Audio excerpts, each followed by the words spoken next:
О, компанията! Здрасти! Ден 7, ден последен, живи и здрави! Казвам ви, добре дошли в Конявската планина. Днес, последен ден, имам две цели за деня и две генерални цели. Целите ми за деня е първо да прецапам през Конявската планина, което вече в момента започва да се случва. И цел номер 2 е да се сдобря с Витоша. Генералните цели, те си за цялото турне. Първата, разбира се, е да се прибера жив и здрав. И втората е, че съм много близо и мисля, че ще успея да направя 1000 км. Ако трябва в Paradise Mall ще завърта вътре 5 кръгчета и ще направя 1000 км. Здрасти, гущи! Между другото, Конявската планина, да, не е най-високата. Връх Виден малко над 1400 метра. Аз ще стигна на около 800 и няколко метра, но си има своите изпитания. За празника на черешата с нощи си хапнах и червени и бели череши, но и на тези няма да им бъде простено. И на фона на Конявската планина, зад мен, най-вкусните череши, които не го знае.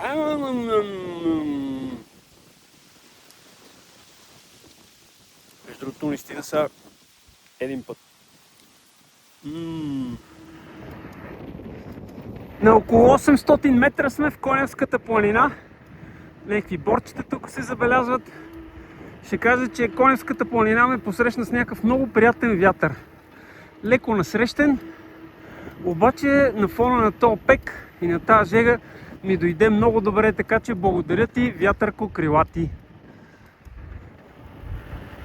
Ако искате да ме откриете къде съм, здрасти, Бобов дол, там се вижда.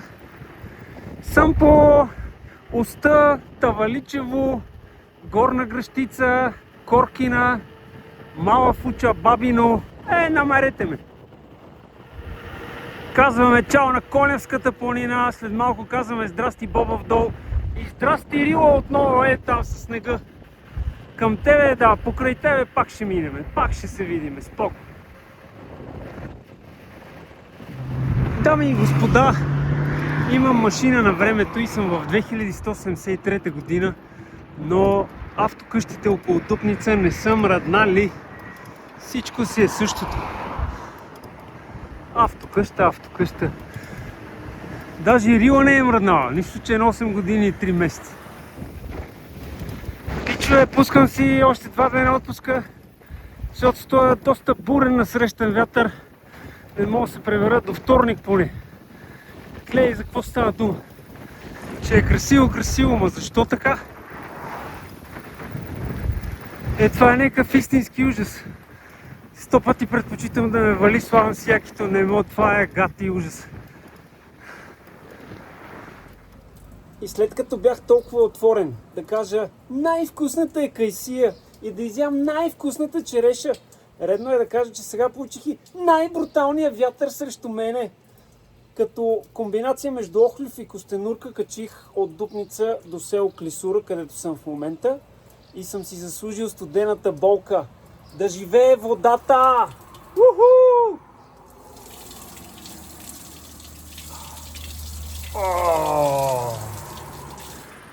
Здравей, скъпа! Аз такова смирна, ли знаеш?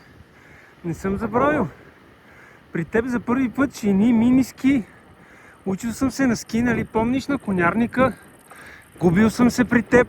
Тръгнах за Черни връх, така и не стигнах.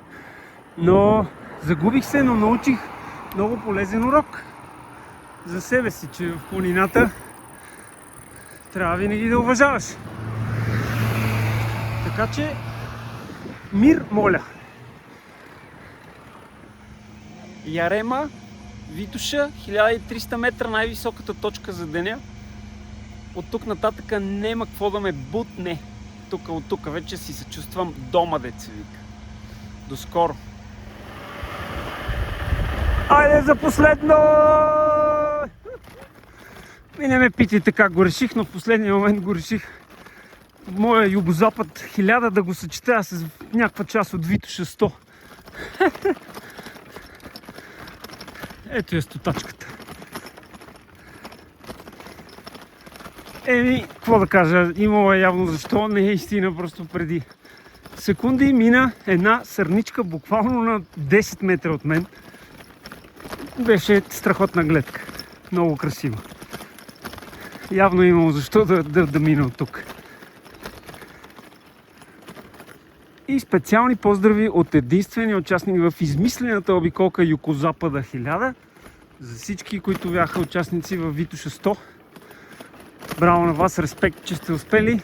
Права е някаква част от Витоша 100. В момента е тъмно почти, няма хора и нещата са много приятни. Колко символично за край на сезон 26. Точно залязва слънцето, въобще е голям ефект. Ами да, Розовия го направи. И Розовия и Скоти го направиха поредна година. Много се радвам. Стандартните благодарности на всички. Скоти, браво! Всички, няма да обяснявам, тази чантичка е много важно, че не я използвахме. Здрав, перфектен Скоти, чудесен. Благодаря на господин Компот, перфектните маршрути. Благодаря на Косе Босе за музиката. Специални благодарности за Тупак Шакур, Notorious, B.I.G. и Beatles. Това може би бяха трите топ неща, които ми даваха енергия през цялото време. Има доста комарчета, ще видим колко ще ме изядат, но това е положението. С Витоша се сдобрихме, така че всичко е наред. Да, ще завъртя 1000 км. Все още не съм, но ще ги завъртя, така че перфектната обиколка е към своя край. Без да съм го планирал, направихме много интересно нещо. Всичките тия планини, изреждам ги по-скоро в хронологичен вид, хронологичен ред. Люлин, Земенска планина, Пирин, Беласица, пак Пирин, Родопите, Рила, Осоговска планина, Коневска планина и нейно величество Витоша, като за десерт. Така че направихме нещо като голям шлем на всички. Много съм доволен. Релефа е и въобще картините са уникални. Опознай родината си, за да обикнеш. Казвам го за 50 милионен път. И ще обобща всъщност на тази обиколка нещо, което ми изпрати съобщение пред, може би още на ден 3. Един не българин, човек, когото някои от вас познават. Познаваме се от 2002 година, когато аз работих в Амстердам за известен период от време. Той мисли, въпреки че нищо не разбира естествено от видеята, но ги следи и снимките и казва, това е уникално. И всъщност това, което той каза, много ми хареса. Каза, благородно ти завиждам от една страна за невероятната природа, която имате в България, и от друга страна за това, че на тези години успяваш да имаш физиката и волята да правиш тази щуротия. Така че освен наистина да се опитвам да продължавам, защото да, вече съм дърт, знаем това нещо, върват живи и здрави, докато успя. Мен ми е интересно все още и наистина това нещо ме захранва. Ще опитвам колкото мога и по-натам. Имаме ги 1000 км, направих ги, супер. Забравих да благодаря на организаторите на Giro d'Italia, че направиха обиколката, че ме последваха. Също благодаря и на шофьора на буса от миналите години. Той точно тази седмица взе, че си взе отпуска, затова не съм го споменавал въобще по нито един момент и цялата обиколка си я въртях самичък. Не забравяйте, че надолу е лесно, но нагоре е трудно. И разбира се, най-важното, няма да спра да го повтарям, България е изключително красива, да си я ценим, да си я пазим и да й се радваме.